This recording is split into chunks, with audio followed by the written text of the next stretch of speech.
mo habang malaro? Mga anak?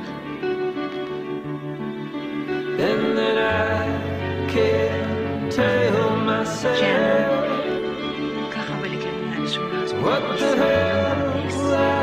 Sasalita ng ganyan si Mama. Mama? Asa namili ka ng ibang mama? Mas gusto ko talaga eh.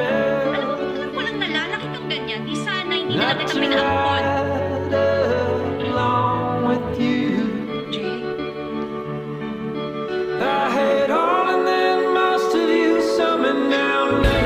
Ito. Ay, hindi pa rin ba talaga alam ni Jay?